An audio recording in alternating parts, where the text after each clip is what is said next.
Today, more than ever, we are surrounded by intolerance and fear, often because of a lack of understanding of those who we see as different from ourselves. Perceived points of differences, such as religion, gender, ethnicity, and class, lead us to believe that there are those that are fundamentally and intrinsically different from us, leaving us only with a few we see similar enough to accept. What happens if we're surrounded only by those who we regard as similar to us?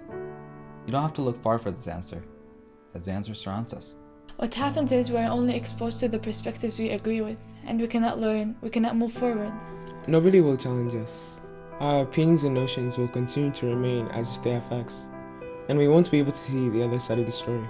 This is dangerous. There's not a single story that can be told conclusively through one perspective.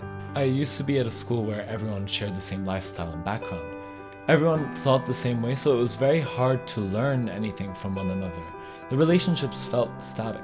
I think that the first step to counteract intolerance is to be confronted with those we perceive as different from us. Living in King's Academy has exposed me to opinions and perspectives that I don't necessarily share, but I've learned how to appreciate and respect them. Because you can only develop a well-rounded opinion by considering those perspectives. Well, being exposed to all these different points of view, conflicting narratives, and values has really helped me reflect on my own. After all, what is differentness?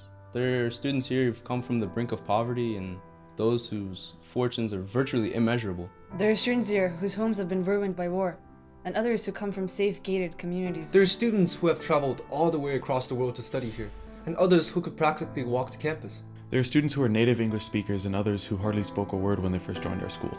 Living with people whose backgrounds differ from mine has helped me value each individual narrative and learn that everybody has their own story. Being part of this community has shown me the beauty in our differences, because we may be different on the surface, but we're all driven by the same motivations. Living and studying at King's Academy, I've noticed my notions of otherness fade away with this overwhelming feeling of sameness. In the face of intolerance, King's Academy teaches us to respect and acknowledge each other's points of view, to reflect upon our own, and to work together towards a new future.